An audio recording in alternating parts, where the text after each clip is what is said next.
السلام عليكم ورحمة الله وبركاته. اللهم صل وسلم وبارك على سيدنا محمد.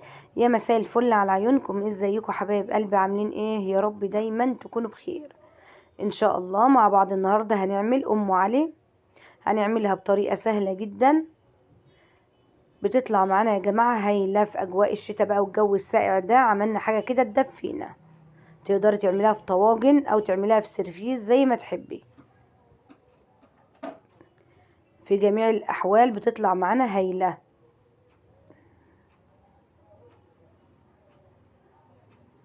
بسرعة كده قومي هاتي كده ايه قطعة من المنفي وكسريها واعمليها للأولاد، هتدفيهم وتطلع معاكي هايلة. بتبقى غرقانة يا جماعة في الصوص كده واللبن، يعني ايه، جميلة جميلة حلوة قوي. شايفين؟ ولا أحلى من كده. تحفة جدا. نقول بسم الله وندخل على بركة الله نبتدي الفيديو. أول حاجة هيكون معانا منفي، بنشتريه طبعا من أي محل اللي هو بتاع الكنافاني ده أو محل الجاتوهات، بيبيعوه زي ما انت شايفة كده. وكمان هيكون معانا فانيليا ومكسرات، ولا اما تعملها في الطاجن ده. الطاجن ده كان ابني جايبه من محل اللي هو بلبن، كان جايبه يا جماعة ب59 جنيه. فحبيت اعمل لهم بقى النهاردة، عملت سيرفيس كبير وعملت كمان الطاجن ده. جبنا حوالي ممكن لتر من الحليب، وهنحط كمان سكر حسب الرغبة. وهيكون معانا برضو مكسرات زي ما شفتوا كده في الفيديو. ممكن سوداني او جوز هند او زبيب، او لو ما بتحبيش استغني عنها خالص.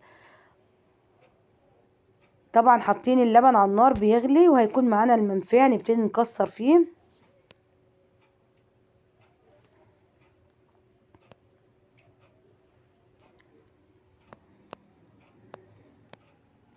زي ما قلت لكم كده تقدري تشتغل يا اما في طواجن صغيره، انا حبيت اعمل سيرفيس كبير وعملت يا دوبك ايه طاجن من اللي هو الصغير ده.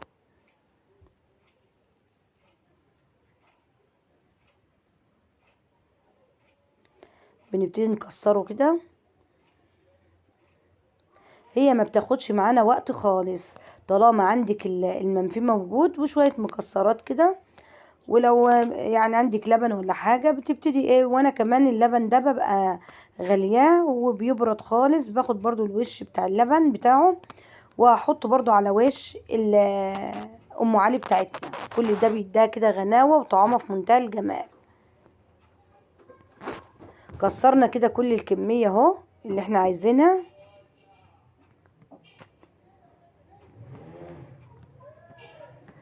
بعد كده هننزل بالمكسرات ونقلب كل ايه المكونات كده مع بعض.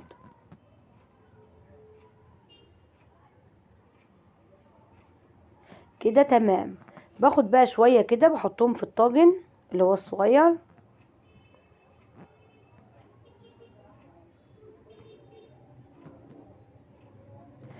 وهبتدي كده افردهم، ومعانا طبعا اللبن بيغلي. مجرد ما يغلي يا جماعة ونظبط السكر بتاعه، بننزل على طول على المنفي بتاعنا. لازما يكون غليان، ما يكونش يعني بارد.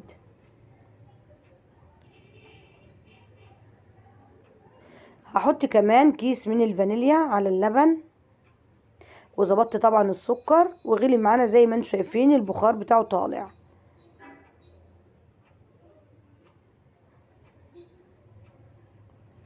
هنبتدي بقى نشرب المنفيه.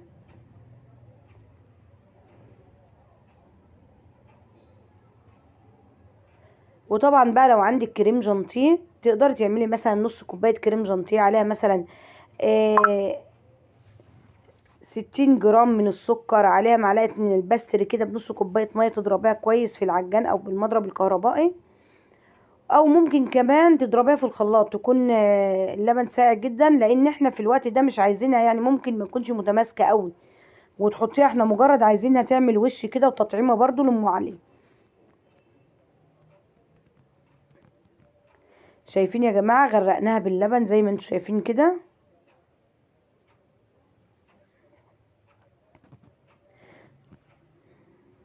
في الوقت ده بقى وهي كمان اهي حلوة جدا. نبتدي بقى ايه قطع القشطة، او زي ما انتم شايفين ببقى عاينة كده ايه طبقة قشطة من فوق اللبن. بحط برضو شوية من القشطة.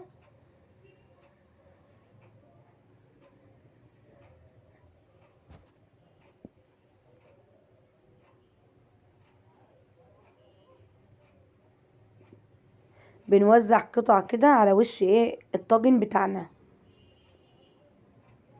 هنبتدي بقى ايه نجيب الكريم جانتيه اللي انا ضرباه، وبرده هنوزعه على وش الطاجن، وهي يا دوبك هتخش الشوايه، ما بتاخدش وقت معانا خالص، دقيقتين وتكون جاهزه وبتطلع معاكم يا جماعه هايله. لو وصلت معايا لحد كده بقى حاسه انك استفدت من الفيديو، لايك وشير للفيديو. هنسويها بقى وبسرعه على الشوايه اهو زي ما انتم شايفين.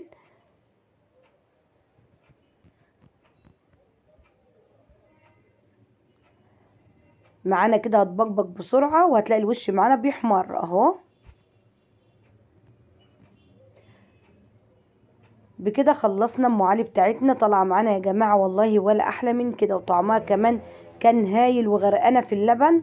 ان شاء الله تجربوها كده وتنجح معاكم، وبألف هنا وشفا ليكم، وتسلم ايديكم مقدما. بكده بقى خلصنا وصفه ام علي. انتظروني بقى في وصفات تانية كتير، واهم حاجه يا جماعه ما تنسونيش باللايك. زي ما انتم شايفين حلوه جدا يا جماعه، وشها حلوه قوي قوي وغرقانه زي ما قلت لكم كده في اللبن، وحاجه عاملاها في البيت وضمناها. اسيبكم بقى على خير، واشوفكم على الف الف خير، واقول لكم السلام عليكم ورحمه الله وبركاته. دمتم في امان الله ورعايته، مع الف سلامه.